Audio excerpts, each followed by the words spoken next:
The legendary Bob Hope celebrates his 100th birthday on May 29th, and for much of the 20th century, he entertained millions from vaudeville to Broadway, from radio to television and the big screen, and he made us laugh every step of the way. I see that the Beatles have arrived by plane from England. They were 40 pounds overweight, and that was just their hair. For you Easterners, an earthquake may or may not be easy to visualize, but about the best way I can describe it is, have you ever seen a range of mountains doing the funky chicken? To give you some idea how long I've been on NBC, when I began, TV Guide had only one page.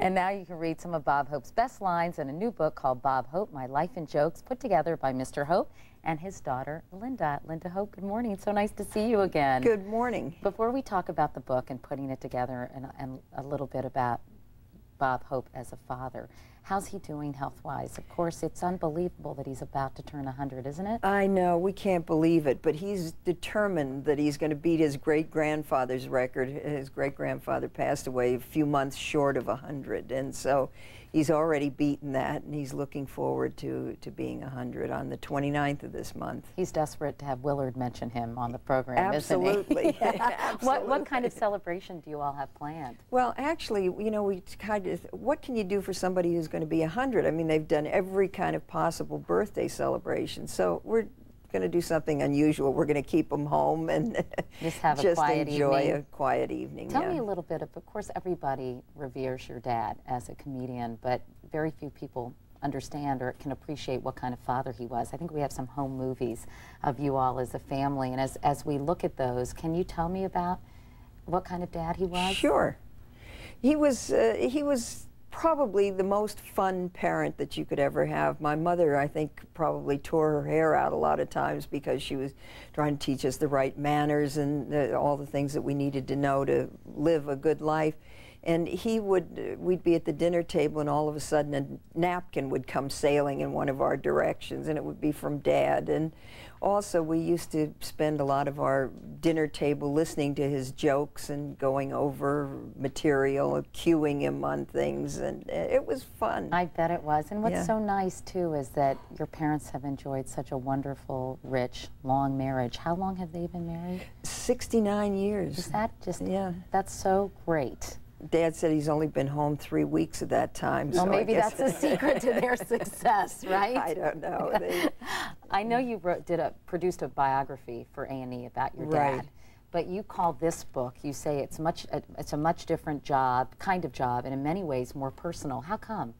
Well, I think, you know, with the A&E biography, I dealt mainly with the tapes and films and all of that, and which was the sort of public performance part. But it was almost like I got to go behind the scenes when I was going through the material, because I see things written in his own hand. Right, how the creative process sort of took place. Well, we'll talk a little bit more about that, but let's take another look at some of your dad's jokes. These, I think, are focused on the presidents. Okay. Wasn't that a wonderful meeting between Eisenhower and Kennedy at the White House? Ike said, "Congratulations on your victory." Kennedy said, "I have to win. It's so hard to find a place where they'll take children." I could tell Nixon was nervous. He was given the victory sign with one finger. An actor finally got into the White House. We went from peanuts to popcorn. When Clinton's going to Washington, Arkansas folks are thrilled to the core. They won't have to hear him practice on that saxophone anymore.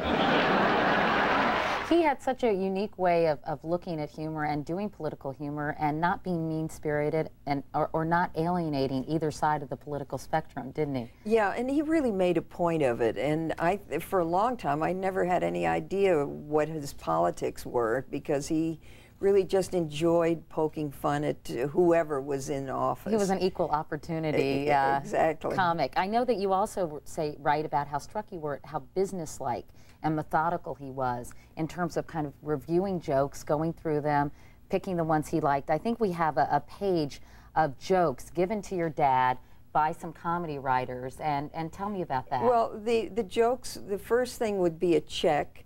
Then he'd go through it again, and he'd put a line through the check, and then the final ones were the circle jokes that had the the X by that time inside them, and that's how he decided. And he was very, very professional and workmanlike about that. And he also did so much through the years for all the troops serving overseas. I mean, he must have logged thousands and thousands of hours entertaining the troops, and I know that meant so much to him. Well, I wish I had his frequent flyer miles.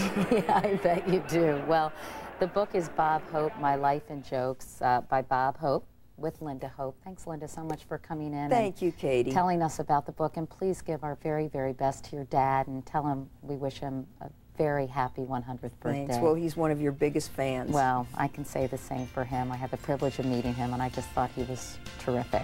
Thanks, Linda. Thank you. And we'll be back in a moment with more today. But first, these messages and your local news.